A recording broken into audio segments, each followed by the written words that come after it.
Shocker.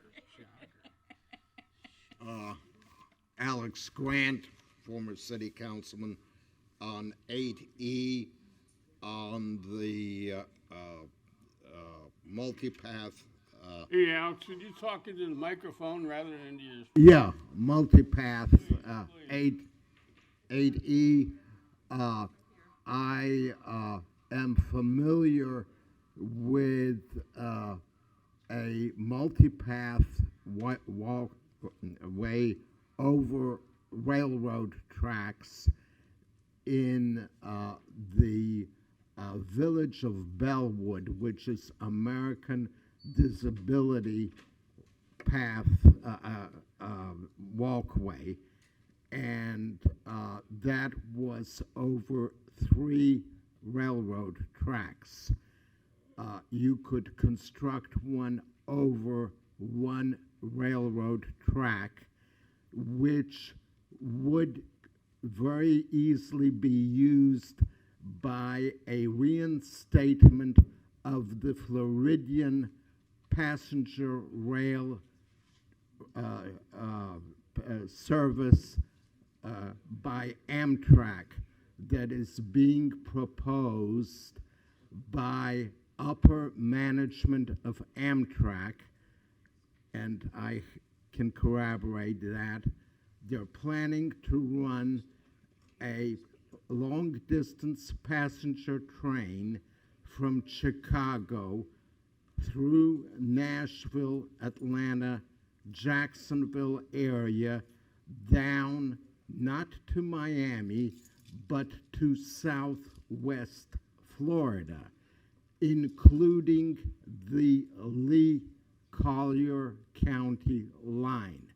Now, which city happens to have a railroad track right on the Lee Collier County line?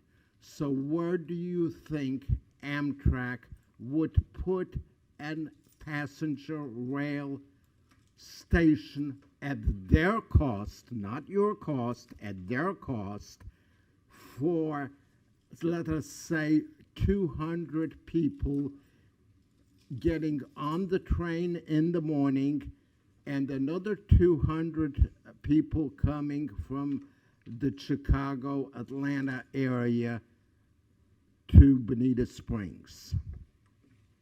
Thank you. Thank you, Alex. Anyone else, please?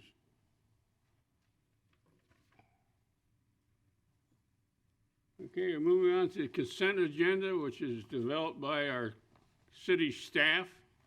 And I'd like to make a motion that we approve it all at this time. Second. I'd like to pull F. F, okay. Motion to approve.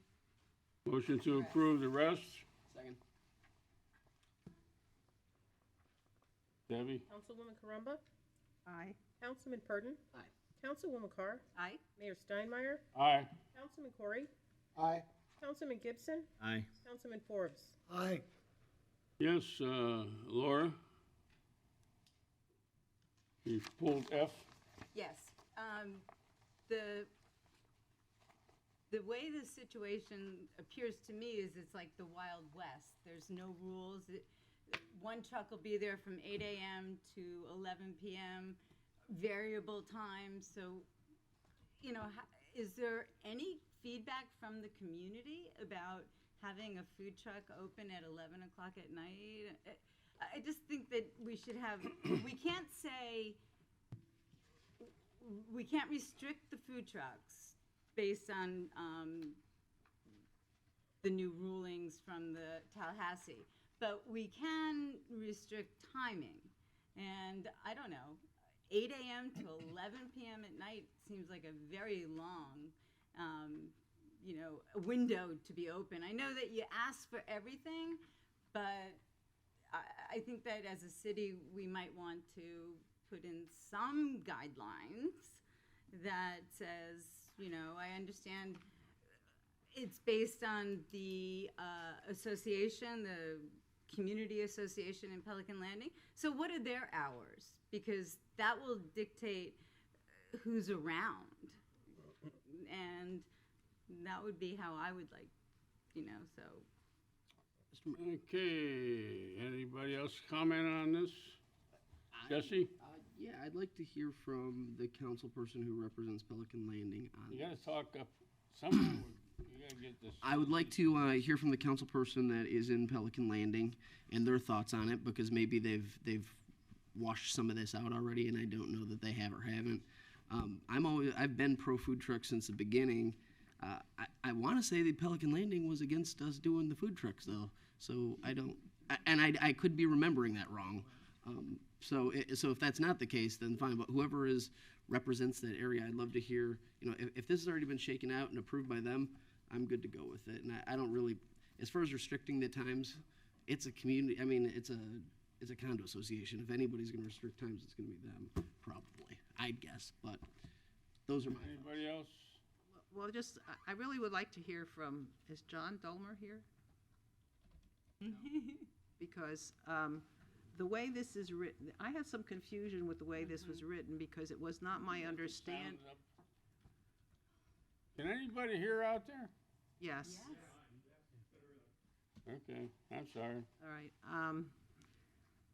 The way this was written is contrary to what my notion of how that new legislation that we passed was, that we were going to permit locations.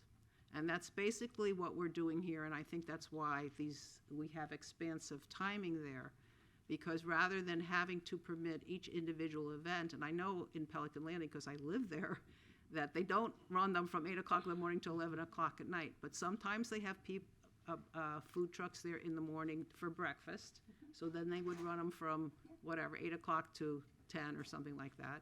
And then they have some in the middle of the day, and then sometimes they have them at night. So I think the reason why, and John could correct me, that they seem to be so expansive is because this is supposed to be a food truck location, and this is the regulation is different from the way we used to do it, where we actually permitted the specific event and the specific truck. I didn't think we were going to be permitting, this is my question, I didn't think we were going to be permitting individual trucks, which Correct. it seems to be in this application here. So clarify our regulation that we passed, 6 months ago, and how it's supposed to work. You are correct in your memory that we are only permitting locations. We're not permitting the trucks themselves. The original application had some information on it because we had modified what we had, and there was some information we still requested about the trucks themselves. That's been recently removed, but they did provide the information, so it was included in your packet. What we're discussing tonight is the limits and the location of food trucks, meaning that the places a food truck can park are included in your packet, and the hours in which a food truck can be there are included in your packet. The information that was provided to you on the trucks themselves does not limit, authorize, or in any way provide some endorsement from the city for those trucks. It simply is those are the trucks that Pelican Landing Community Association appears to have an agreement with to operate at that facility.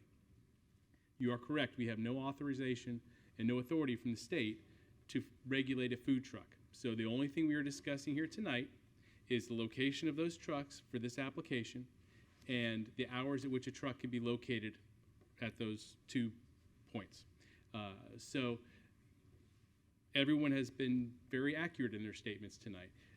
I don't believe anybody is going to have a food truck there from 8 o'clock in the morning until 11 o'clock at night. However, those are basically the bookends that they are requesting so that they could have a food truck in the morning. They could also have a food truck that is open till 11 o'clock at night if approved as it's presented to you.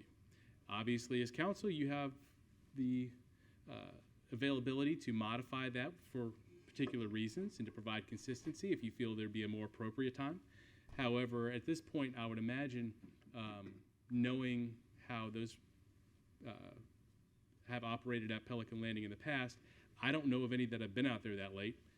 So I'm not really sure what type of a realistic threat that is. Yeah. Maybe I'm wrong. Okay, motion to approve. Second. I have Fred Forbes would like to make a comment, Yeah, please. well, I think what time they arrive and what time they leave should be up to the board of Pelican Landing. This is for Pelican Landing, period. It is within the boundaries in which you set. I think they should set the boundaries. That's what I'm saying. They're the ones that are gonna be calling it a nuisance. If it's a nuisance, they're the ones that want it out there, so let them set it. And I think at this point, their request is from 8 a.m. until 11 p.m. Mike, did you have a comment? I was just gonna echo what Fred said. We approve the overall time slot, and they're gonna, mess with that as they see fit. So if there's a problem with 11, they're gonna scale it back on their own, I don't think. And if there's a big problem, then we would scale it back later for them. So I'm fine with this. So. Okay, I was in the food business for a long time, and eat at your own risk. It's private property. I'm not gonna tell them they can't do what they wanna do on their own property. What the heck? That's what we have in this country, is freedom to own private property. So if they want it, they can have it. If they don't like it, they can run them off, I'm sure, so. Motion to approve, I'll second that. Already been said. Councilman Purdon? Aye. Councilwoman Carr? Aye. Mayor Steinmeier? Aye. Councilman Corey? Aye. Councilman Gibson? Aye. Councilman Forbes? Aye. Councilwoman Carumba? Aye. Okay, do we have any comments about what we just approved? Yes, Amy. I would like just to have a clarification on the one that we were, on the release, and if we could have Manfidi. I mean, I understand what we're doing there, but what does that do to the project? I mean, do we need to have the sidewalk? I mean, what do we do next is really my question. You've already taken actions for the next step. About a year ago, we informed you of the railroad's lack of interest. And so in response to that, we suggested that you move forward with completing the gap along West Terry Street between Pine Avenue and the railroad. So that project was designed and is set for construction this summer. We have already awarded the construction contract, I believe, 2 meetings ago. Okay. So we're good.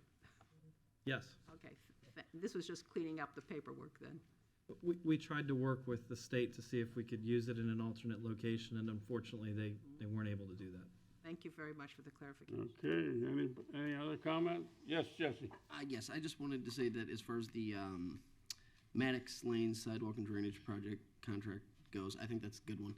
I once upon a time I lived on Paradise and Binky, so I'm very familiar with that area. I think it's a good project, so I'm glad to see that moving. So. Okay.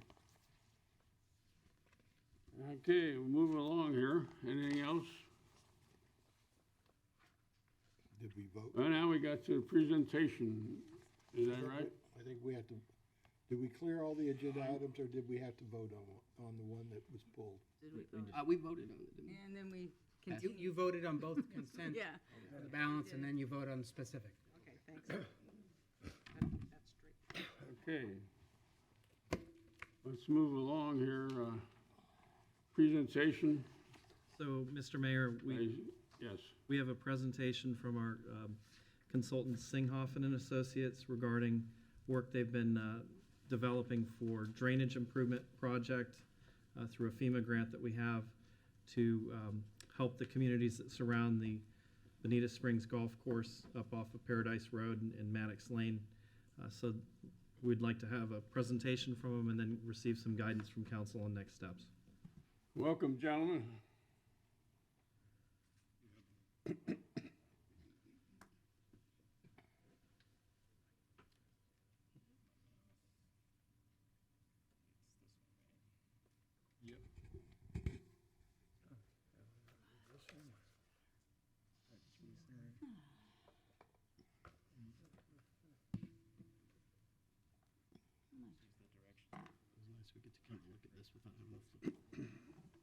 Thank you, Mr. Mayor, and thank you, council members, for having us here and allowing us to present this work that we've done for you.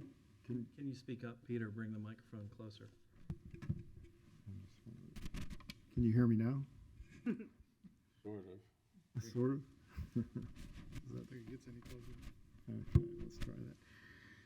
Well, good evening, Mr. Mayor, and good evening, council members. Thank you for having us here this evening to present the work that we've done for you. My name is Pete Singhoffen, and I'm the modeler for this project. And I have with me Robert Gaylord, who's the design engineer, and he prepares the construction plans when we get to that point. The project is the Spring Creek Bonita Springs Golf Course Flood Improvement Phase 1. Okay, that's what we're going to present. And the objectives of this project include a hydrologic and hydraulic investigation. And with that investigation, we analyzed the existing drainage system and identified problem areas. We also evaluated 3 alternatives. And of those 3 alternatives, as you'll see a little bit later in the presentation, 2 of those had cost-benefit ratios greater than 1, which means they're cost-effective in terms of receiving grant money from FEMA. And so we'll be talking about those a little bit later. Once we get past all of this, eventually the second phase of this project will be to prepare the construction plans for it. The study area is the Spring Creek Watershed, which is about 10.8 square miles in size, and that entire area was included in the hydrologic and hydraulic model for this investigation. But our focus was primarily on the eastern end of this. We have I-75 on the far eastern end there, and you see that rectangle in the left area. That's where the Bonita Springs Golf Course is. That's highlighted in magenta, outlined in magenta there. And Cockleshell Drive is on the western end of that area. Paradise Road splits the golf course. There's an eastern half and a western half. And then I-75 is all the way out to the east. I just want to show you just a couple of quick photographs of 2 areas in particular. There was a lot of flooding during Invest 92L and Irma, but these are 2 chronic areas. One is the Fairwinds subdivision, and then Paradise Road in that area. And y'all are probably quite familiar, probably too familiar with this. And then the other area is east of Divot Road near Wood Ibis, and I believe that's referred to as the Bonita Springs Golf Course Villas. And that area just floods very, very frequently, and these kind of give you some indication of the flooding during Invest 92L, which occurred at the end of August in 2017. So the problems, there are a lot of reasons for the problems that occurred then. A lot of rain, number one, but also there are 2 primary choke points in the system. And one of them occurs at Cockleshell at the southwestern end of the golf course. There are 2 36-inch corrugated metal pipes under that road. They're in disrepair. There used to be a pump station there that hasn't been operational in quite a few years. The other choke point is at Paradise Road between Maddox Lane and Wood Ibis. And there's a single 24-inch corrugated metal pipe that has to handle a pretty big area behind it. And it's just, quite frankly, too small. And consequently, Paradise Road overtops, floods, and that happens pretty frequently. Also, another issue is just along Paradise Road, the drainage is primarily roadside swales and driveway culverts with no positive outfall anywhere. So the water just fills up in the swales, the culverts get clogged, and it just sits there, and if you get enough rain, it will end up along Paradise Road. And at the northern end of Paradise Road, we have the same issue. Also, the Fairwinds subdivision and the subdivision just south of that have no outlet really. There is a bit of an outlet now, but it doesn't go anywhere. so there's no positive outfall for this system. And then the Bonita Springs Golf Course Villas area in the lower right corner there, that has a small lake. These are private roads. There's supposed to be a connection to the golf course system at the intersection of Divot and Wood Ibis Road. That's that red circle that you see there. And that's blocked. That outlet's blocked. Consequently, the flooding in the streets lasts for days, if not weeks at a time. Just to give you some sense for the rainfall that occurred during Invest 92L, there are a couple of rain gauges out there, and then we also have access to radar rainfall. You hear that on the Weather Channel all the time. The radar Doppler 9000 or whatever is predicting certain amounts of rain. But we have access to all of that radar-based rainfall data. And for Invest 92L, at Bonita Springs Utility, there was about 11.7 inches of rain. That's about a 25-year event. At Three Oaks, there was about 13.7. That's about a 50-year event. Those are pretty big by themselves. And then a couple weeks later, Irma came through, and that was anywhere from a 25 to 50-year event. What's even more remarkable is to get those two storms back to back, and the probability of that happening is closer to a 200-year event. So a lot of rain in a pretty short period of time, right after a fairly wet summer, lots of water, saturated soils, and then an inadequate outfall for this system. These are just, I just want to throw these up very quickly for comparison purposes. These are design storm events. These aren't actual events, but these are the 2-year, 5-year, and so on, up to the 500-year events that we had to look at for the benefit cost analysis related to the FEMA grant application. So when you put a model together, there's a lot of pieces to it. It's very complicated, and you always want to check it to see how well it's performing. And the way you do that is you compare it to what was observed. There's a USGS gauge at Spring Creek at Old 41 Road, and this is just a comparison between the model and the observed data, and it matches, correlates very well. So we have high confidence that the model's doing what we hope it would do. And that's basically predict how the watershed responds to different rainfall events. And this is just to give you some sense of the amount of flooding.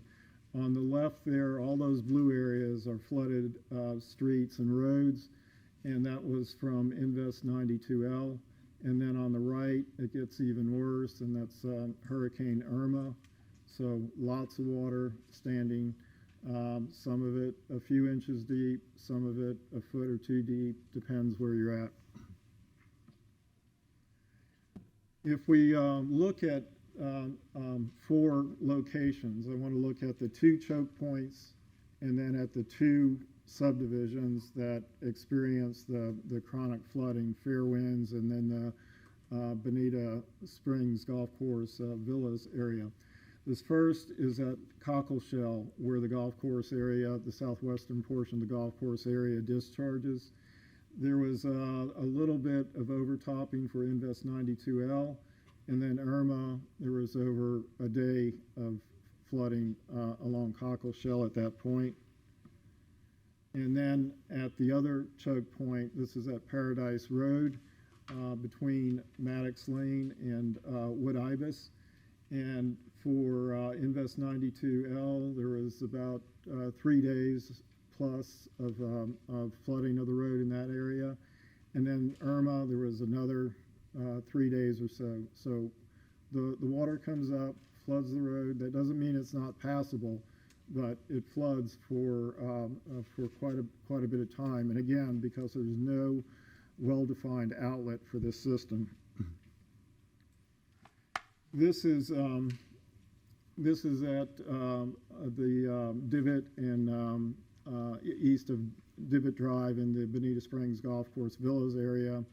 And the blue shaded area there is the range of the road elevations in there. And that blue line that you see are the flood levels in that neighborhood between Invest 92L and Irma. And so that area floods, the streets go underwater. You know, if you live in that area, you know it stays there for days and days and days and takes a really, really long time to come back down. And again, that's related in part, not totally, but in part because that outlet for that system is blocked. It doesn't have a very efficient outfall for it. And then the Fairwinds subdivision, the blue shaded area is the range of the roadways in there. And you can see that there's flooding for Irma, but also Invest 92L. And some of the roads or all of the roads are flooded completely for parts of those storms.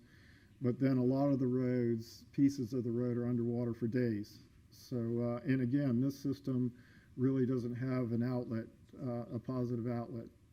There's an outfall for the lake in there. It goes into a pipe system, and during Irma, there was a catch basin that would have to bubble up out of the catch basin and run down a swale to get out of it. They've since added a pipe, but the pipe goes to a place where there really isn't a connection to an outfall system.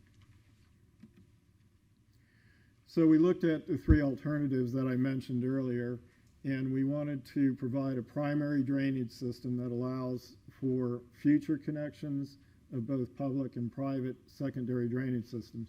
So the primary drainage system, think of that as a waterway or flowway from the northeast golf course area down to the southwest, that we can provide a safe, efficient way of moving the water through that area out to Spring Creek. We want to reduce the magnitude and duration of the flooding where it's possible. And very important, we needed a project or one or more alternatives that provided a benefit to cost ratio greater than 1.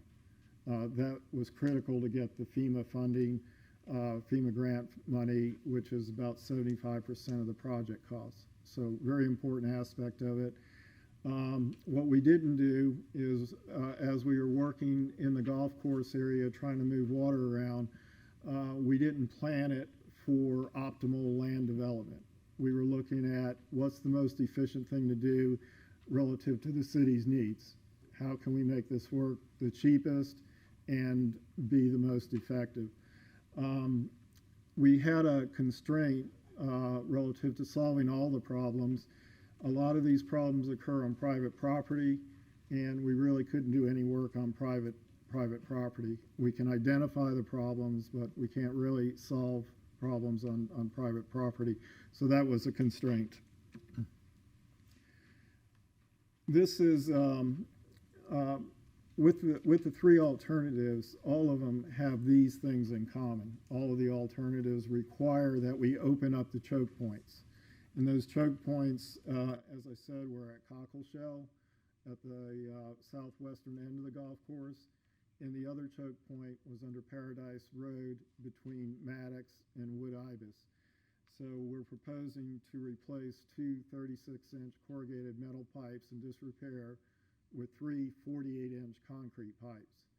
And we also are proposing to put a water control structure on the upstream side of those pipes so that we can throttle the water back a little bit so that we don't create problems downstream. And then we're proposing two 60-inch, these are 5-foot diameter concrete pipes under Paradise Road between Maddox and Wood Ibis, and those will replace a single 24-inch pipe.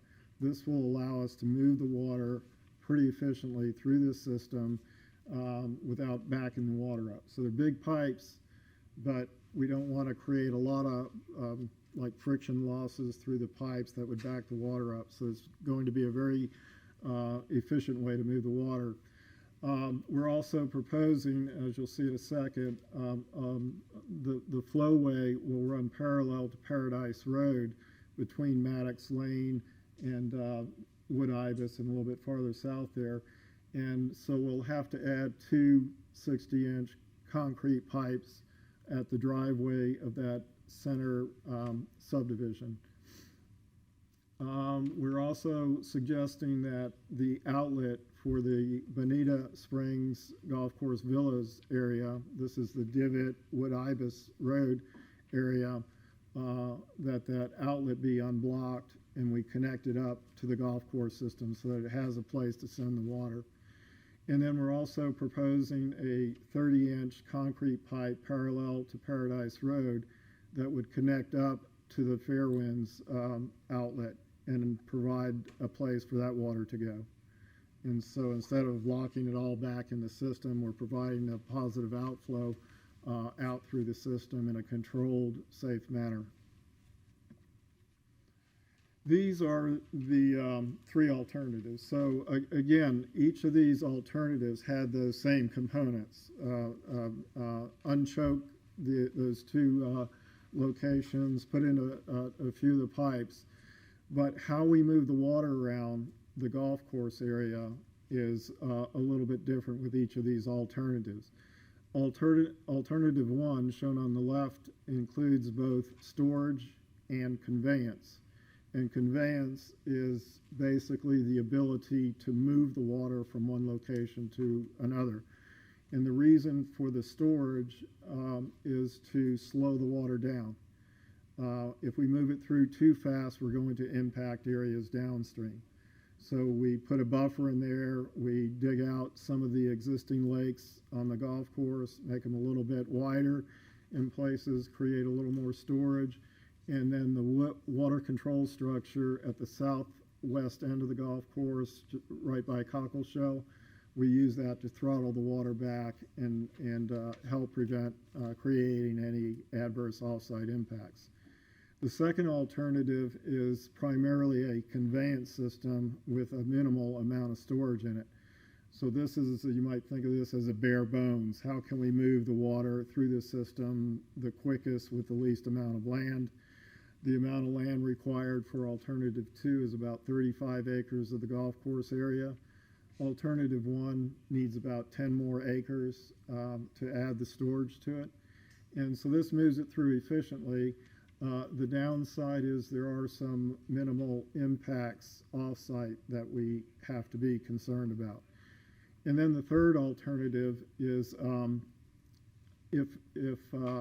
let me find the right words for this. If money wasn't a concern and we needed borrow dirt, soil somewhere else for other projects in the city, we could get a lot of dirt out of this area by making the ponds bigger and digging them deeper, and we can produce a lot of borrow that way and use it for other projects that aren't needed here. So that project has a lot of storage, which means it helps actually not only reduce flood levels in the golf course area, but also on the other side of Cockleshell downstream. It can actually lower flood levels there. There's also a lot of stormwater treatment in that system because of all the storage. So there are a lot of benefits, but it takes twice as much land as alternative 2. It takes about 71 acres instead of about 35 acres. So a lot more land, a lot more expense, a lot more excavation. And so we went through the benefit cost analysis for each of these alternatives and looked at quite a few things that are required by FEMA. And the bottom line is at the bottom row there, the benefit cost ratio. And for alternative 1, it's greater than 1. That makes this alternative eligible for up to 75% of FEMA funding of the project cost, and the project cost is about $11 million for alternative 1.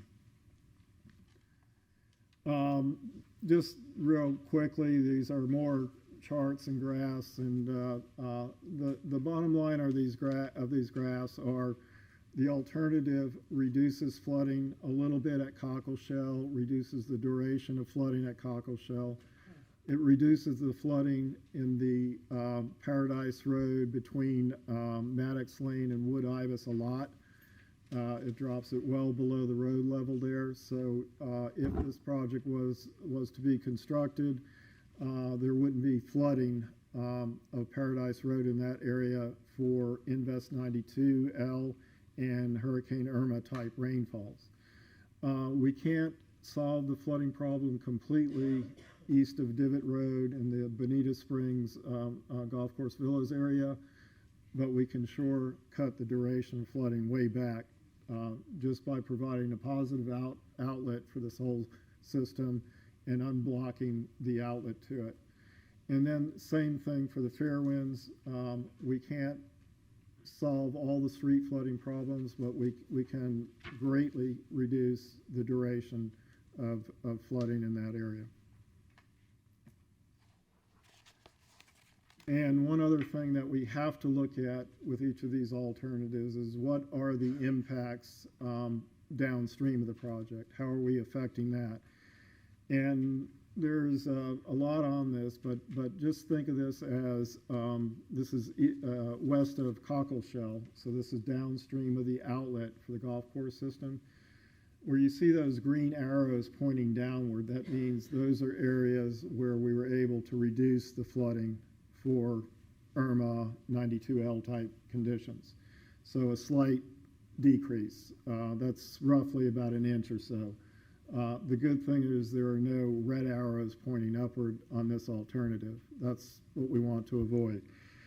And so in the next alternative, we'll look at this. This is the bare bones type project, and the cost of this, the project cost is about $8 million, so it's less, about roughly $3 million less than alternative one, and that's because there's less land, there's less excavation, but there's, you'll see this in just a second, the benefit cost ratio is greater than 1. So we have a second alternative with the benefit cost ratio greater than 1. But because we don't have any storage in the system, we now have to be concerned about the downstream condition. And this has similar benefits as alternative 1. But downstream, we increase the flood levels there about 1/10 of a foot. Again, this is about an inch, 2 inches increase for Irma 92L type conditions. That doesn't mean that we're creating any harm with that increase, but we have to look at that more carefully to make sure that we're not impacting anybody else, and it will present some permitting challenges if we leave it like this. The flow rate increases slightly, but not a great deal. And then the third one, this is the storage, primarily storage solution. And this includes a lot of land. It's about 71 acres of land, twice the land of alternative 2, and a lot of excavation. The cost for this is $19 million, roughly $19 million, a little bit under that. But the benefit cost ratio is less than 1. In other words, we can't get enough benefits out of this to justify the cost. Therefore, this would not be eligible for any FEMA grant money, and the city would have to bear all the cost of this. It's very effective, just like the other 2 alternatives, and it decreases the flood levels west of Cockleshell. So it does have some positive benefits with it. Also, with all of that storage in there, we can get a lot of stormwater treatment out of it and benefits in that respect relative to water quality. It also drops the flow rate, the maximum flow rate down quite a bit at Old 41 Road. It drops from 291 cubic feet per second down to 258. So it's slowing the water down, keeping it back in the pond. So it's very effective from flood control, stormwater treatment, flood mitigation purposes, but it's very expensive. So to summarize, for Invest 92L and Hurricane Irma type conditions, all 3 of these alternatives reduce the flooding at Cockleshell. They eliminate flooding of Paradise Road between Maddox Lane and Wood Ibis. And they greatly reduce the duration of street flooding in the Bonita Springs Golf Course Villas area and also the Fairwinds area. We can't solve those problems completely, but we can make them a lot more bearable. And then, very importantly, is we provide a positive outlet for future drainage improvements to Paradise Road, Carnoustie, Wild Turkey, Wood Ibis, and Maddox. So if in the future the city decides to change the swale and culvert system to a storm sewer curb and gutter system, we have a place to put the water. And then my last slide here, and then I'll be quiet, I promise, is a summary of the three alternatives side by side. The benefit cost ratio, again, very important factor for alternative 1 and 2. Both of those are greater than 1. Alternative 3 is less than 1. Therefore, alternatives 1 and 2 are eligible for substantial FEMA grant money. And the city's cost for alternative 1 would be about 2.7 million. Alternative 2 would be about 2 million. And alternative 3, because it's such an expensive project and not eligible for FEMA grant money, would cost about $19 million to the city.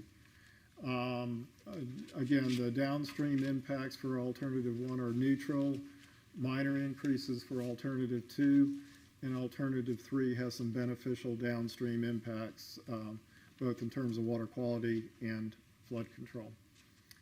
And I believe that's it. And Yes, sir, thank you. Can you explain the acreage? Is that to hold, dig these lakes? Isn't it just, we replace the pipes with bigger pipes? Is that all on private property, or what is this? the golf course. 44 and 34 acres come in. And Right. What's the use to them afterwards? Mm-hmm. The 34, 35 acres for alternative 2, and then the other alternatives, about 45 acres and 70 acres, is on private property, and the city would have to obtain land rights for it. All that area is on the golf course, so we're not taking any houses or doing anything like that.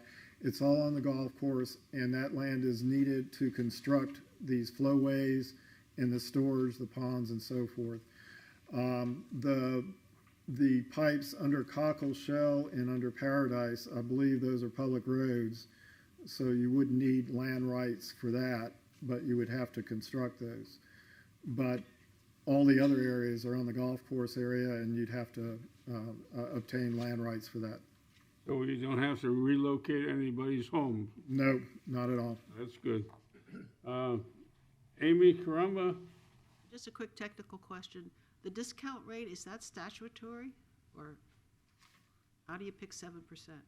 That comes with the FEMA formula. Oh, So that basically they give you a massive spreadsheet and you fill in the numbers. So that's the answer is yes, it is statutory. Okay, thank you. Mr. Forbes? Thank you. Does the grand totals, does that include an assumed purchase price for the land? Yes, the project price includes our estimate as engineers of the land cost. That's not an appraised value. If we did improvements without into the, what you call privately owned land for homes and all that, would we make any more substantial improvement to what happens when it rains real hard, like FEMA? I mean, like the Irma rain, for example? You mean if we actually went back into the subdivisions and just curious. It's possible that we could do things to improve those areas if they weren't private property. Then something might be possible to engineer that. Okay. The key is with this positive outfall system and flowway. If any of those developments, whether it be the city or the homeowners within them, decide to make improvements, there's a place to put the water now. A lot of those are just kind of stranded and they don't have an outlet anywhere. So it doesn't matter how much they improve it, it's probably not going to help until they get an outfall for it. I want to compliment you on your validation. Those graphs almost look like one line, not two. Yeah, it almost looks like we cheated, doesn't it? Yeah, well, yeah, but you would never do that. No, that's You can put me on the side of, let's let staff work on this per the recommendations that Matt Feeney's made. Is that a motion, Fred? Yes, Can we maybe clarify that a little bit? you give the motion, you give the points. So where we are with this has all been funded through a FEMA grant. And the grant really has two major evaluation points from the FEMA perspective. One was talked about quite a bit tonight, which is you do have to have something that's cost beneficial to unlock the remaining FEMA funding on this grant, which is about $7 million.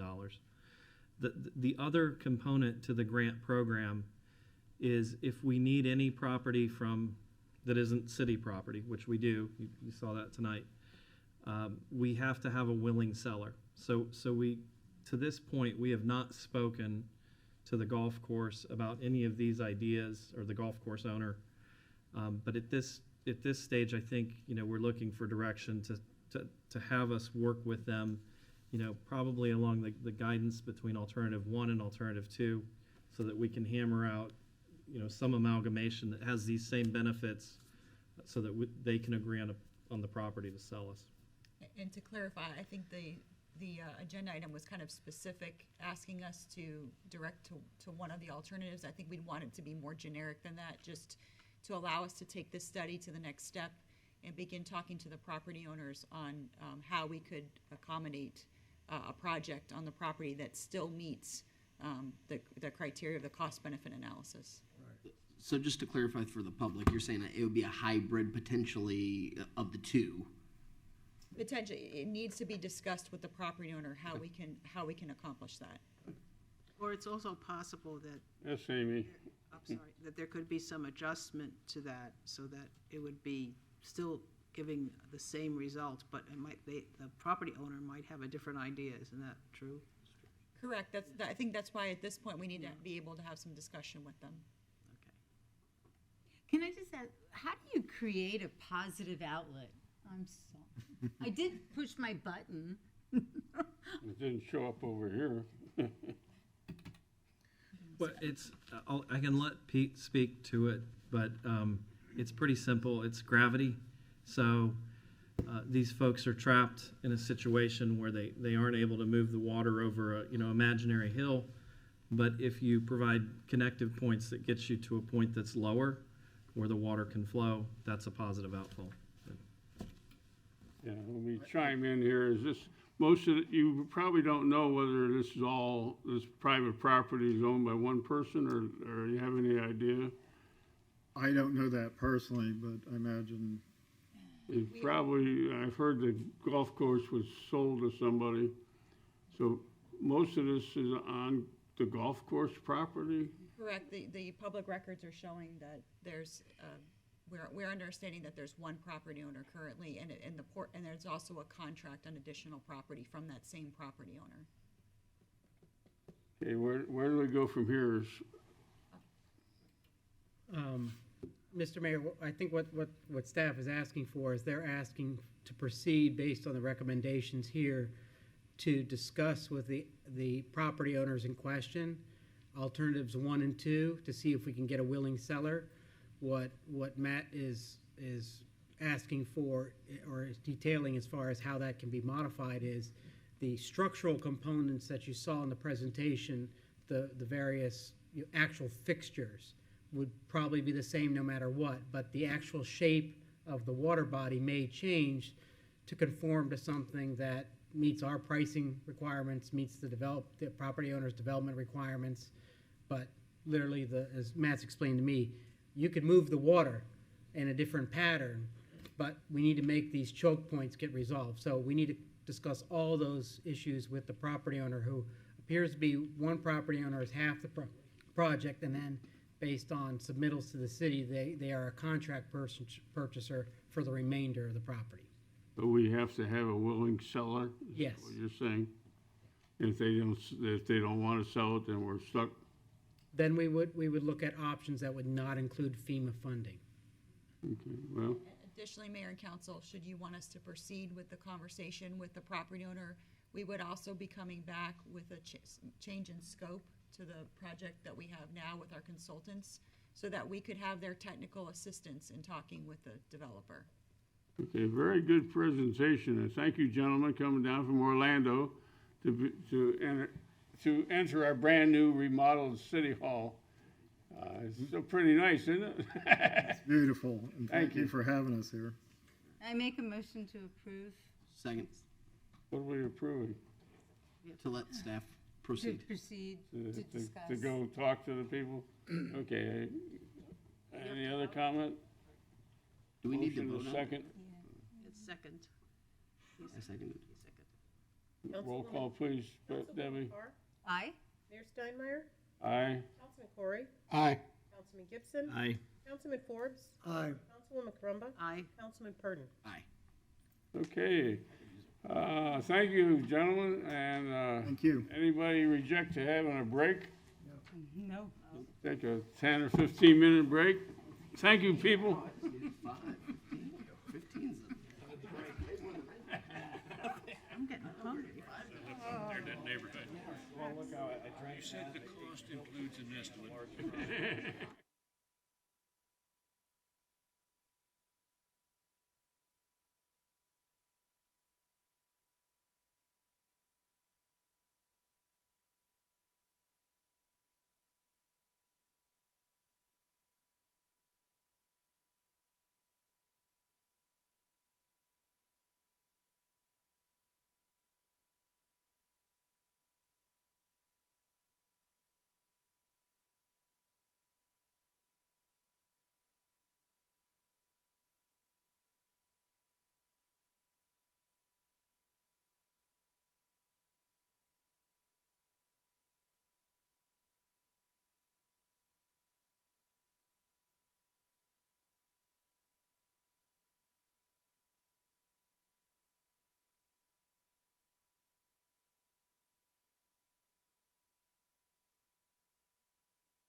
Okay. All right. Where we at? Aggressive gaveling. Okay. Fred's on his way. Here we go. First reading, Eric, Yes, you're in charge of this. Get this moving. I'll get it moving, Mr. Mayor. This is only a first reading of an ordinance of the City of Bonita Springs, Florida, amending the Bonita Springs Land Development Code, Chapter 4 zoning to update the thresholds for developments of city impact, providing for conflicts of law, severability, codification, scrivener's errors, and modifications that may arise from consideration at the public hearing and an effective date. This is only a first reading. Motion to approve? Second. Mayor Steinmeier, Aye. Councilman Corey, Aye. Councilman Gibson, Aye. Councilman Forbes, Aye. Councilwoman Carumba, Aye. Councilman Purdon, Councilwoman Carr. Aye. Number 12A, All right, please. this is a first reading and public hearing of an ordinance of the City of Bonita Springs, Florida, amending the Bonita Springs Land Development Code, Chapter 4 zoning to amend Section 4-898, permitted uses within the Bonita Beach Road Corridor Overlay District, Section 4-868, uses for the downtown form-based code, and Article 6, Division 26, parking, providing for conflicts of law, severability, codification, scrivener's errors, and modifications that may arise from consideration of public hearing and an effective date. This is a first reading, and we must open up for public hearing, but this is essentially a glitch bill, and if you would like, we can move the presentation to the second We reading. have a public comment on this?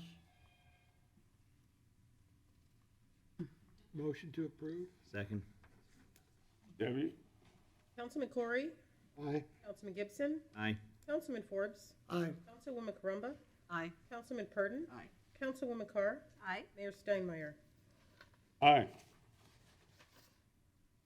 Number 13, city attorney item again. Thank you, Here we thank you, go. Jackie. He's like, thank you guys. The only item, the Everglades Winter Gardens Agreement will come back to you at a future date. The only other item I have to report on is the settlement with the Bay Creek and Bayside CDDs. They met at their last meeting and did approve language. I'm working out on drafting that myself, and I did report to the court yesterday that we should be filing a notice of settlement by the end of the week. Thank you. Okay, city manager's item, please. Thank you, Mayor and Council. I'd like Sean Gibbons to come forward and just do a brief, very brief four-slide PowerPoint presentation to just give you a little bit of a quick update on some directions we have received from the South Water Management District, some changes that we are required to make to our land development code. We wanted to let you know that we have followed the model that Lee County has provided and would be consistent with them, but I'd like him to walk you through them very briefly. If it's amenable to council, we'll be bringing back an amendment for first reading at our next council meeting. Gotcha. Council, thank you so much for your time. I'll give you a quick rundown. As Arlene said, it's a very brief 4 slides, pretty straightforward. It's a what, how, why, and who, essentially. So what we've been requested to do on behalf of the district via state statute and district mandate is to update the city's current irrigation conservation ordinance and emergency water supply ordinance, effectively meaning there's a water declaration for a shortage, or we want to permanently restrict irrigation times throughout the course of the year. That's what we're looking to do here. Florida Administrative Code, chapters 40E24 and 40E21 are the guiding documents the state uses to enact these changes. The city has its own version of that, which we have under our water conservation ordinance. Issue being that has not been updated since 2006. So some of the language is antiquated, some of it's out of date. Code sections have changed, references have changed. Essentially what we're looking to do is update it holistically through 2 separate ordinances to provide continuity and consistency across the board within our jurisdiction and all the jurisdictions under the Water Management District's control. The idea being that if all parties and all entities are playing by the same set of rules, we have a fair level ground to deal with any kind of conservation concerns, issues, water quality metrics, and the like. Again, why are we doing this? There are basically 4 principal benefits. The first being to assure continued viability of our water resources long into the future. The second being to provide consistency among the different regulatory languages. So Bonita Springs, Lee County, Naples, Collier County, Estero, Fort Myers Beach are all using the same set of rules and regs. Again, if I'm pumping out more water than you are, what's the point in having them in the first place? We're not achieving that long-term goal as desired by the state. The third being obviously to assure compliance with the current state statutes and the mandates of the Water Management District. Obviously, we are under their purview as well as that of the state. They are a state agency. The third being obviously to make sure we have assurances in place for conditions of extreme drought or declared water emergencies or water shortages. The fourth, obviously, being again to have consistent regulatory language that the district itself can help us to implement, support, and regulate. Another key facet of this, obviously, being that with the 2022 fiscal year round of funding for the district's cooperative program, having ordinances on the books that comport with the state regulations and the district mandates are going to be required. So there could be potential to lose funding dollars through district programs if we do not have a consistent compliant ordinance with the district mandate and state statute. Functionally, I have on the quick chart here to kind of get what we're going to be doing, but really what we're going to be doing is effectively nothing different. The city's current ordinances tend to match up pretty well with the actual district mandates as well as the state statutes and code requirements. All we're doing is effectively repackage them from one ordinance into two separate ordinances and providing verbal language continuity across the board. Again, the idea being if we can provide that, everything's consistent, everything makes sense.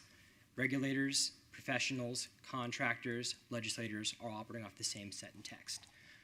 We're adjusting days and times to be reflective of what the state statute requires, effectively saying you cannot irrigate between, I believe it's going to be what, 9 a.m. and 5 p.m. So the hottest points of the day where you're going to have additional evaporation, runoff, or issues in those regards. We want you to irrigate in the hours of the evening and the early morning. It makes more sense biologically for the plants and is a more effective practice for irrigation, going to conserve water.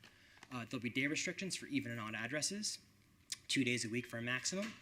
You're also going to have an option to irrigate new landscaping effectively every day except Friday for anything that's under a 30-day threshold. Anything over a 30 to 90 threshold, you're not being irrigated on Tuesdays and Fridays. But you're allowed to let that water flow freely, establish the landscaping. Again, nothing is effectively changing. All this is already being largely instituted and implemented under our policy as well as that of the county. There are existing exemptions for things like testing irrigation, recreational play fields, water reclaiming devices, rain barrels. If you're using a community lake to pump out water to irrigate, you're exempt. If you're using rain collection, you're exempt. If you're getting effluent from the utility provider, you're exempt. So again, the majority of the things we're looking at impact are going to be individual homes and smaller communities. Things like golf courses, master communities have what's called a consumptive use permit, which is issued by the district, which is a separate item from this, something we're not addressing at all. This is simply, again, for the general homeowner.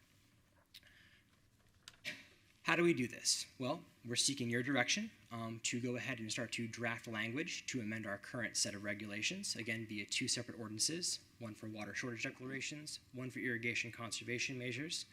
After we get approval from you to do that, staff and legal can go forth, effectively draft the language, make sure everything makes sense, take it back for administrative approval, then we can have our district counterparts vet it out to assure we're checking off the correct boxes for compliance with state statute, as well as district mandates, bring it back to you for a first and second reading and approval and adoption. As Arlene had mentioned, all the municipalities across the board are required to do this. Our actual language we're going to propose will be matching with that of Lee County, matching with that of Estero, matching with that of Collier County. There's basically a very standard template, very Mad Lib style that you can kind of plug and play with to get out what you need to get. The district did a lot of the legwork for us on this to really make sure we have something that makes sense and is, again, legal. That's it. If you guys have any questions, I'll be happy to answer them. No? Great presentation. Motion to approve. Just real quick, Jesse, yeah. Just real quick from a functional standpoint. Yes, sir. Am I hearing you correctly in the sense that from a functional standpoint, we probably aren't going to have to do anything in regards to our overall operations of how this works? We're legit. I mean, this is we're tying it up, making it nice and neat so that we're consistent across the board and in compliance with all of the regulations from the state. Effectively, yes. We have these regulations in place in various code sections. It's putting them in one place in a package the district likes that makes sense, that anybody can find anywhere. It's for continuity purposes more than anything else. Thank you. You're welcome. Second. And Mike? On that last slide, Yes. The irrigation, the annual irrigation restrictions, Yes. is that all the time, or is that only when we need to conserve water? It'll be all the time. But those existing regulations are what are currently on the books now. So there's no functional change to that. So currently, we can only, like if you're even house, you can only irrigate on Thursday and Saturday? Correct, yes. Is that in communities too, or is that? So again, if you're not on a consumptive use permit through the district, so like your Bonita Bays, your Pelican Landings, for example, those are two bigger communities, right? Yeah, say a smaller community. Smaller community, if you don't have a consumptive use permit and you're not doing well drawdowns, no. If you're just pumping out water or bringing it on through irrigation through BSU lines, you'd be restricted to those days. Okay, so the rest of the city's only 2 days a week. Functionally, yes or yes. And at this point in time, that is currently how we operate. There is an option to exercise a third day, but again, that's for new irrigation or if there's an issue where you put down new sod, new turf. They also offer an option for a variance, so if there's a community or a property owner that has a major concern and wants to water additionally, they can come forth and request that. But again, that's its own process in and of itself. Well, we have plenty of water, just a matter of cost of taking the salt out of the ocean. We have plenty of water, but this would be on a short term. We can't build a new water company when it gets real dry, when we hit a drought. So this would be important during a drought. But now if the neighbor has his sprinklers on in the middle of the afternoon, I'm gonna call the sheriff to come out? Sheriff's, code enforcement, water management district. Who's gonna enforce this? All the above. So the way the ordinance is structured, it would give any law enforcement officer, which as the ordinance we're classifying as a code enforcement officer, a sheriff's deputy, district staff, the ability to take regulatory action. There's also a penalty fee schedule for it. We kept it the exact same as the existing fee schedule, which is a $2,500, and $200, I believe, fine structure. That's what we currently have on the books now. So we're not really increasing the cost of the fines. We're trying to keep it as matchy and consistent as possible. And you're allowed to hand water? Hand watering is allowed. So anything that's going to be low irrigation pressure has an automatic cutoff switch, or again is through an external capture measure, be it effluent, be it an irrigation pond. That's completely exempt. So you could go out there with a hose as long as you want all day in water. It's just your automated systems are trying to capture. If you have new plantings, you can water them for 90 days or till they become established. Effectively, yes. It is. Basically a nuisance law, right? More or less, yes, sir. Basically. Okay, thank you. Yes, sir. Any other comments? Good work. Thank you. Miss Amy. Thank you. All right, thank you. We need a motion. We have a motion and second. Councilman Gibson, Aye. Councilman Forbes, Aye. Councilwoman Carumba, Aye. Councilman Purdon, Aye. Councilwoman Carr, Aye. Mayor Steinmeier, No. Councilman Corey. Aye. Okay. Thank you, Sean. You're welcome. Mayor, my next item is the distribution of the draft scope for potential RFP for a comprehensive wayfinding signage program, gateway program, signage program and master plan. And this has been discussed several times through the DPZ projects that we had, also with tool design. We've taken on some additional roads that do not have welcome signs, Dominion Springs, Logan Boulevard. We actually don't have an effectual sign on Imperial Parkway at this time. We've talked about the decaying road signs we have that need to be replaced on the beach off of Hickory Boulevard. We actually have one that we recently took out on Old 41 at the Collier County line. So before we just randomly replace those, it's been discussed to have a cohesive plan for the signage. Additionally, we have neighborhoods with public roads that have expressed questions about the roadway signs there. There's a blue sign and a green sign, and should we look at beefing that up a little bit, as some of our other private neighborhoods have a little bit more decorative signage, and maybe have a step plan as you move away into more populated areas to more rural signage from there. And anything we would do would be implemented on a phased process with funding. Also, we've heard requests from the downtown merchants about wayfinding signage within the downtown of different features that we have, the artist cottages and the Riverside Park, and different ways to find your way in the downtown. Many downtowns have those. So anything we would do would come back as an actual design plan with public input before we move forward with any kind of master plan. I've had some confusion with who's gonna repair these signs when they get run over. It's like on Hickory Boulevard, it's a county road, but if it's a blue sign, it's a city sign. If it's there's some confusion as to who's in charge of the maintenance of these signs. Now, we are 20-some years old, and some of the signs we put in 15 years ago or whatever are in need of repair or replacement. So I'm gonna go forward with this motion, and but I say there's blue signs and green signs. Can you tell me the difference? The blue signs are city signs. The green signs can be a couple of different things. They can be county signs, or they can be signs that denote private roads. And Private roads privately maintained. Maintain the blue signs? Yes, sir. If it's Even blue, on- it's a even city. on- Even on Lee County Road? Well, no, if it's on a Lee County road, really they should be the ones maintaining both signs, both the blue and green. Okay, whatever.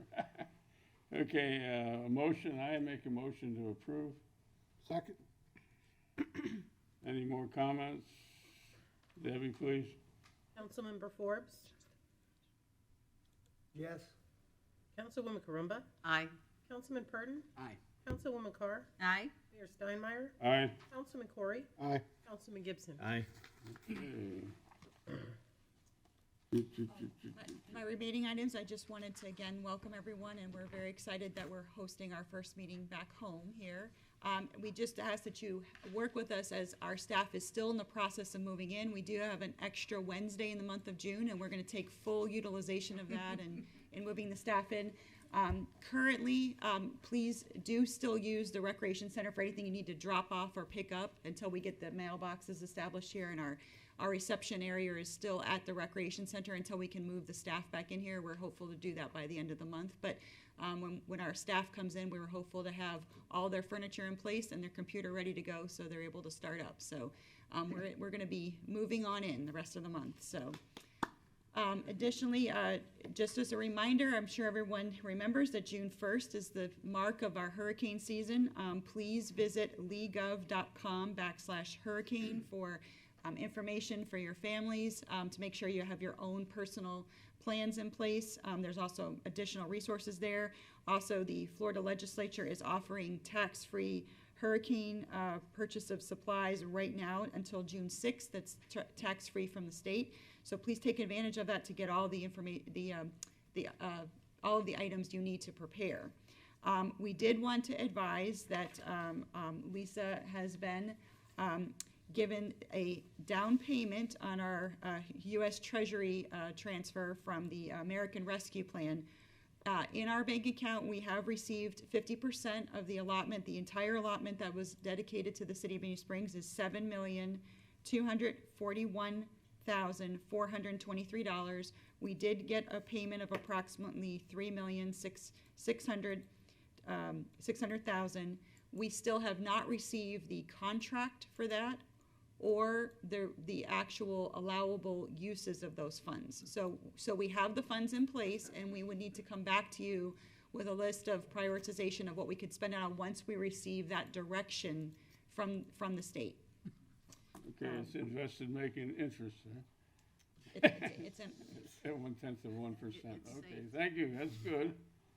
Making progress. We're making progress. And then to remind you all that we have again made our July 7th meeting a budget meeting. So that will not be regular council meetings, it'll just be emergency items that we needed to pass. But July 7th will be our first budget meeting.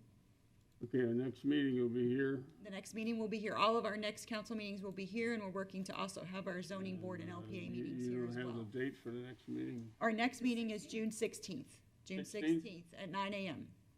9 a.m. Okay, very good. Okay, councilman reports. Maybe we can start with Amy, I guess. I'll just give a summary of what I've been doing. But first, I want to say how pleased I was to have Rabbi Mendy Greenberg give our invocation here this evening. And we know that there have been some issues throughout our country. And it's so wonderful to realize that we live here in Bonita Springs, where we accept all people of faith, any kind of faith. And having him come and give the prayer for tonight was very important to me. And I appreciate it. We have him welcome him back, along with the other pastors that we see at our meetings. I did three things I want to talk, and I'll just talk briefly. I did attend a crew meeting, and I'm glad to report that they're doing well financially despite COVID. They had a lot of people doing their trails, and we have a wonderful trail right here off of Bonita Beach Road, so anybody that is involved with it should get to it, and it's a wonderful resource to have right outside of our city limits. The second thing I'd like to talk about, I did go to the Horizon Council meeting, and that was a very positive meeting where we had economic reporting from the airport, the travel, and also the Economic Development Committee. So it's surprising how well Lee County has done in maintaining its revenues. They're below, but we've had a very strong recovery, so that was positive to see. While I was there, I was able to talk to Mayor Holly Smith of Sanibel, because the last time we had a meeting, we had the issue about sending a letter in regard to the LOSUM for the Army Corps of Engineers. And I had suggested, I think we had discussed at county and the council, that we might want to encourage some individual activism to support the directions that would be more beneficial to Southwest Florida. And she is, at the time when I spoke to her at the council meeting, she said that there were some developments that were going to happen and that we should sort of hold back to see if we should go forward with that. And I hope that you've all seen the letter that came from Congressman, and maybe Jesse will speak on it a little bit more, Congressman Byron Donalds, because there has been an agreement. One of the problems that Jesse talked about last time was that there was a disagreement with what the East Coast Congress people were advocating for and what the West Coast Congress people were advocating for. But they have an agreement where they together have joined and are advocating the Army Corps of Engineers to have a fair distribution of the waters when they have to lower the lake. So again, the way I left it, and I spoke with Arlene about it, is that she was going to contact people in Sanibel to see if they're going to go forward, because they are trying to do individual activism too. But she had recommended, and I agree with it, if the council also agrees with it, that we have a common message. And the message might be slightly different than we might have anticipated at our last council meeting. So that's basically my report there. And again, I was very pleased with the conversation I had with Holly Smith, and I'm just delighted with the news that we got from the letter that came out from Congressman Byron Donalds. And that's my report. Yes, Jesse. Yes, thank you very much. The first item I will speak on is kind of what Amy started with, and from the waterfront, we've made significant strides on our relationship with the East Coast. We're about to participate in a 10-year plan that is going to essentially decide our fate from a policy standpoint, and of all of the models that additionally came out. In iteration 1, the CC model is the model that our water folks said was the most advantageous model. The reason this model is very important, and I don't want this to get lost on anyone, is that for the first time in the history of this process, we will actually be getting measured from S79, Franklin Lock, which is a huge deal because it puts us at a position where we're now apples for apples with the East Coast in regards to how they're measuring. Currently, how we're measuring down in the estuary, comparable to where the East Coast is, doesn't account for the Caloosahatchee watershed, which can more than double the amount of harmful water that comes this way. So what this did was two things. Number one, we're going to get measured from S79 is the hope. Number two, the max that we will ever get is 4,500 CFS, which is on the far end spectrum of what we want. This is huge because if we're actually getting measured from the appropriate place, that means during the wet season, we aren't going to get the harmful discharges if this is followed, and that's when they hurt us, but it's still going to facilitate us getting water when we need it during the dry season. So this is monumental because you have 30 years where the East Coast and the West Coast could not get along on the process. So you're trying to simultaneously move the ball for the West Coast, but you're also at the same time trying to defend what's going on the East Coast because they're picking different models. For the first time, we are on the same track in regards to the models. So, I don't want to say anything prematurely, but I think we're on a way better track than we were before because Colonel Kelly told me yesterday that the iterations 2 that was supposed to come out on the 3rd is actually not going to come out till the 9th. The reason he said it's not going to come out till the 9th is because they have additional information that they want to consider. Well, we met with them last week and we gave them the model. So I'm not saying it's ours that they're considering, but they're considering more information and they have pushed their date back. So now from a logistics standpoint on the federal side, we wait and see what it looks like on the 9th and then we kind of go from there. So that's what's going on the water side. And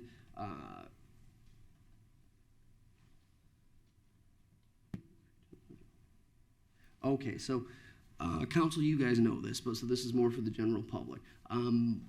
Due to the veto pen, we lost CBDG funding today, unfortunately. So those were the dollars that we were gonna use for the home buyout program. I talked to Senator Kathleen Pasadomo for about 20 minutes this afternoon on this, and I will say there is a bright point with this in that she is firmly of the mind that it is not over, and she talked to the governor's office today, and essentially, we're not going to get the money out of the budget because it got vetoed. However, there was discussion that we will get the money via either FEMA or another state agency. The question is how much and what is the actual direction that it's going to come in. So she's going to do follow-ups with them and keep on this. So she was completely shocked by it, and she's recircling and she's going to keep going at it. And if there's any way from a city level or federal level, or any way we can be helpful, she'll reach out. But really, the good thing for us is she is a force. She's going to be the head of the Senate in short order. And if you've ever been to her office up in Tallahassee, I love it because she has a picture of the Wizard of Oz, and all you can see is you can see the silhouette of the witch with the hat, and it says something along the lines of, "Don't make this one of those days where I have to release the monkeys." So she has a fighting spirit. She understands fully what these funds were for, and she additionally got us an extension to try to get more people into this program. So she isn't giving up, and if there's anybody I want to have her back, it's hers. So we're down, but we're not out as far as the one allocation we actually did get as a city. So that's all I've got, guys. Okay, thank you, Jesse. Yes, Laura, what do you got for us tonight? I also want to echo Amy's comments on Rabbi Greenberg, and he's always inspirational, and you just smile when he talks. I want to thank Laura Taylor for her dedication to get 4th of July going, and Adam Batana and Fire Commissioner, oh gosh, I'm sorry, Jim Murphy, for their efforts also.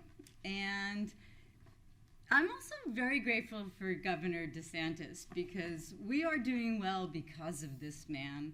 And while he did veto, we've got Kathleen to cover our back. And I have,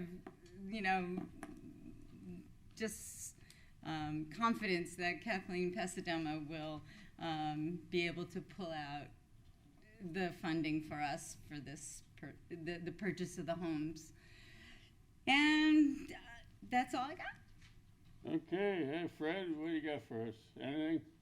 It's your birthday? Is that what I was? Yeah. Oh, that's what I forgot. I'm sorry. It's a premature birthday. Oh, okay. Isn't until August the 21st. I want to take this time to say that we do have a number of communities in Bonita that are what you call flood prone. And they need to understand that flood prone means you need to be maintaining the systems that are inside your association, if it's an HOA. If it's your neighborhood, then you need to at least clean your swale. But we're in the season. We've had roughly 3 years where we've gotten less rain than the normal rain. So we're overdue to get more rain. That doesn't mean we're going to flood. But I would just say that if you're in any position of authority in a community, you need to step up, especially if you're one that's noted to generally flood, or flooded in Irma at least. Some people even flooded in the little flood. One question I have for Jesse. There was a press conference that Colonel Kelly did, I think it was Saturday after our last meeting, and he said something to the effect, now I watched it twice, but he said 37% of the water that they're dumping out of Lake O is in Caloosahatchee, but they said 63% roughly they're dumping into the southern Everglades. So I didn't know that. Have any of those discussions come up with him? I think the discussions are going to kind of be ongoing. We're going to see him. He's down here the first week of June, and I know we're going to get with him then. And then I believe the congressman is going to do a water panel in July with, I believe it's going to be Army Corps, Southwest Florida Water Management District. The gentleman who runs the South Florida Everglades projects holistically for the Department of Interior. His name's Adam Gelder. And probably an NGO as well. I don't think we've decided exactly who that's going to be, but he's said yesterday that he would come to that. So he's going to be down here in June. He's going to be down here in July, and they're releasing, iteration 2 on the 9th. So I think we'll stay in constant contact as it proceeds. I think. Good, thank you. Yes, sir, Mike. I'm just happy to be back in City Hall, and Yeah. I just had 2 complaints from people about Pennsylvania Ave, the condition of the road. I don't know if it's something we have coming up soon with resurfacing or anything. And then also the playground at Depot Park. Parents are saying it's too small, not enough for the kids to do. So, just things to look at for budget season. So. Thank you, Chris. I'd like to double back and say I think everybody that was associated with planning and carrying out the memorial service at the park did a wonderful job. I mean, the singing and the performers were the best that you could have, no matter what price they worked for. It was outstanding. Everything about it, and it moved quickly, and it was over on time, and it's very good. And Amy was amazing. You were terrific. Yes. You did really good. That was Well, I good. said everybody. And Jerry, it was really Well, terrific. the staff did a great job. Yes. I thought it was exceptional myself. Hey, Yes. Chris, I guess you got the floor. I just wanted to note for the public that the Gulf water temperature right now is the highest that it's been in over 20 years.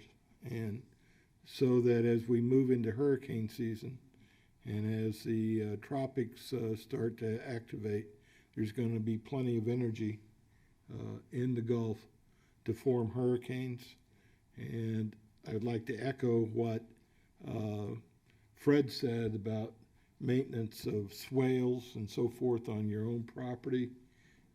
Encourage people, if you can bring those swales up to standard so that the water moves as quickly as it can down your property, encourage your neighbors to do the same thing, because there's likely to be a pretty heavy storm season.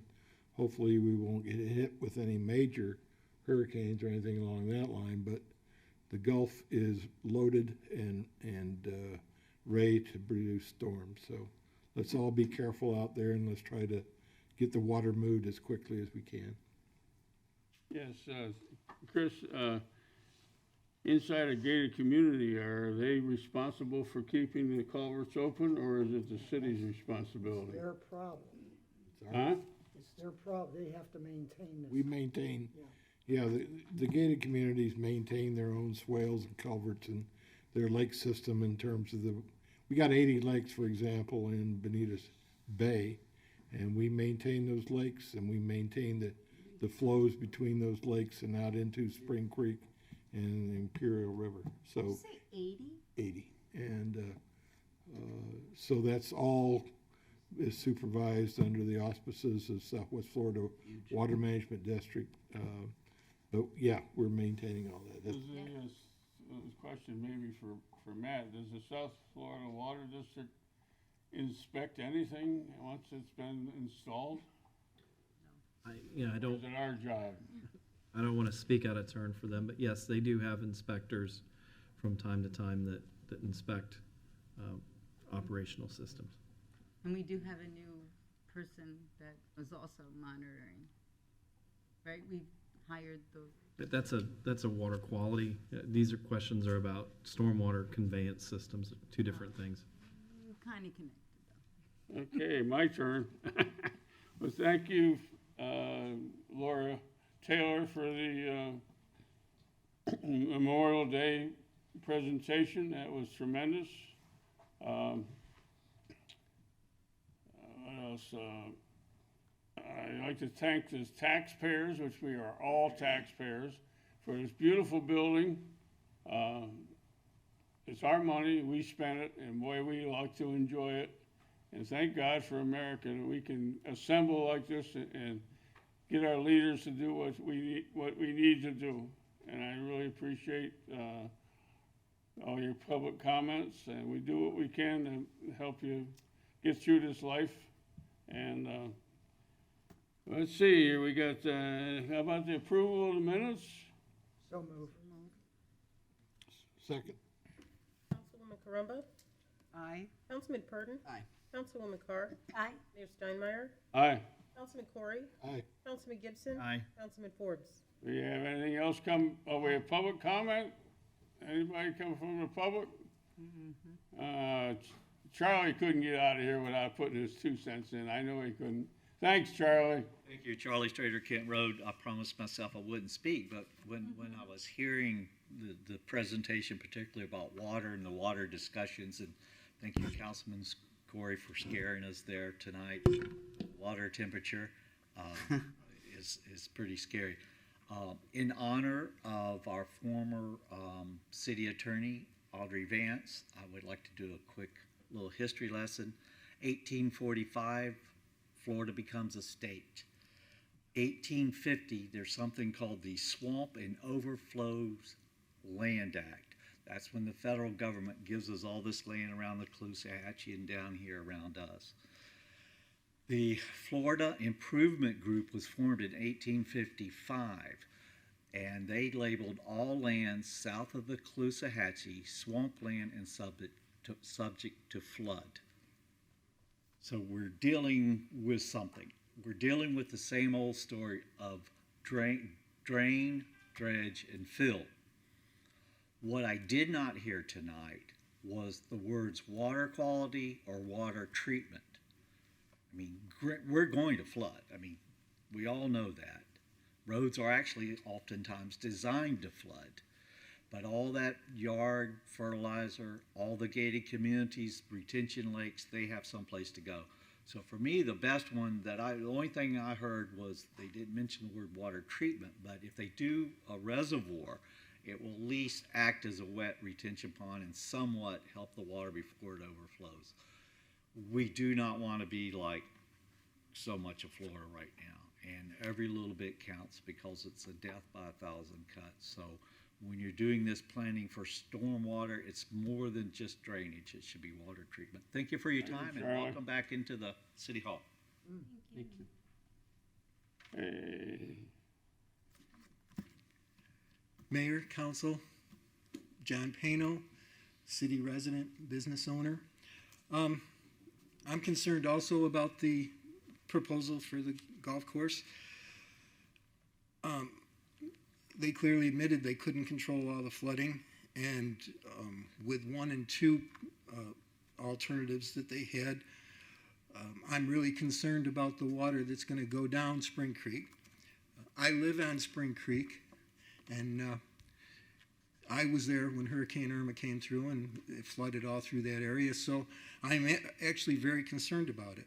But one of the things that comes to light, also what we talked about tonight, is our water quality and how important that water quality is. The water in Spring Creek, we just heard, I believe at the last meeting, how bad the water was there from the water school. And Spring Creek has, and I can tell you from firsthand experience, has major issues. I believe I sent you guys a video a few weeks ago of a plover, a juvenile plover that was affected by red tide right by the mouth of Spring Creek. I was lucky enough to get it to Crow and get emergency care for it.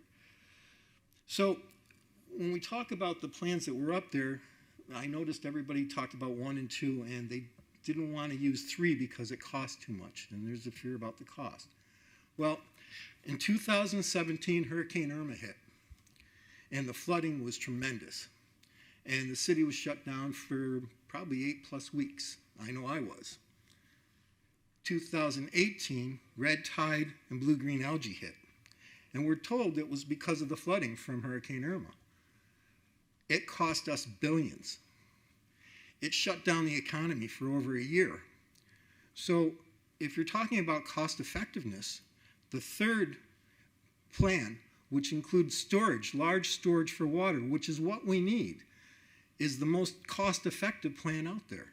It's going to save us more money in the long run than the other two alternatives. I just wanted to make the point that, as Charlie said, our water quality, it's becoming apparent that the water quality is so important, that the flooding is so important to deal with. We have to start looking at new ways to develop. Our old standards aren't working. I think that's become evident. And we need to start requiring people to not push their water off on their neighbors and to filter and deal with their water before it goes into the Caloosahatchee or Imperial River or Spring Creek. Thank you, folks. Thank you, John. Anyone else? There we go. All right.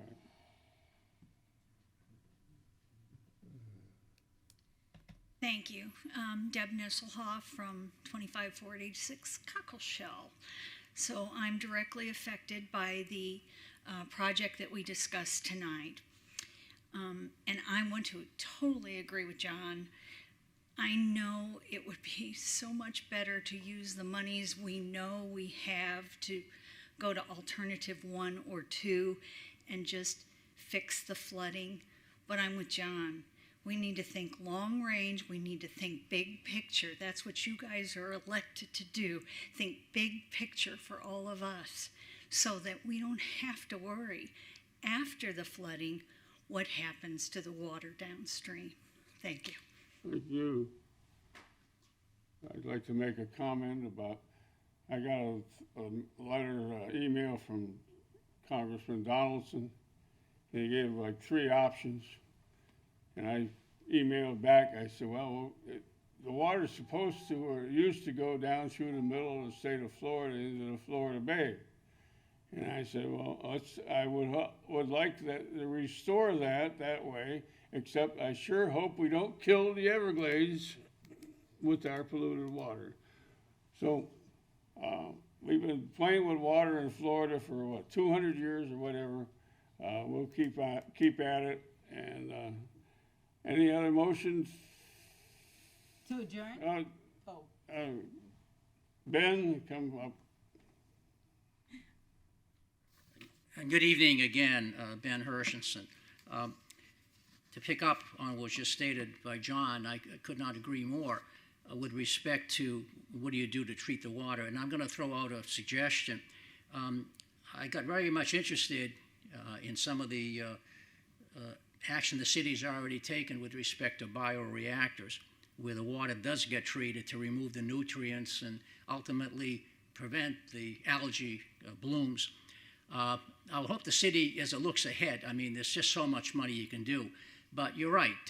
We all, I mean, ironically, I'm president of the Fairwinds Homeowners Association. Just for basically complete disclosure, I had no idea that I was going to be all over the map, my association. But we do all we can with respect to stormwater. We have upgraded our system.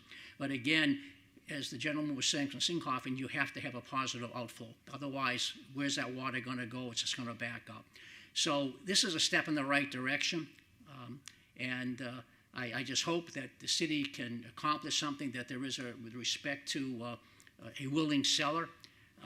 And I know the people in the area will do all they can with respect to creating perhaps what I consider to be some creative financing with respect to that whole golf and country club area. Everything we can do is a combination of, yes, stormwater outflow, but also treatment is absolutely critical. Without that, you're basically just creating more of a particular real bad situation and problem. So I enjoyed their report, but it's just the beginning as far as I'm concerned. Thank you. Thank you, Ben. Anyone else? Again, thanks, Matt, for that bioreactor. How about a motion to adjourn? We're adjourned. We're out of here. Charlie.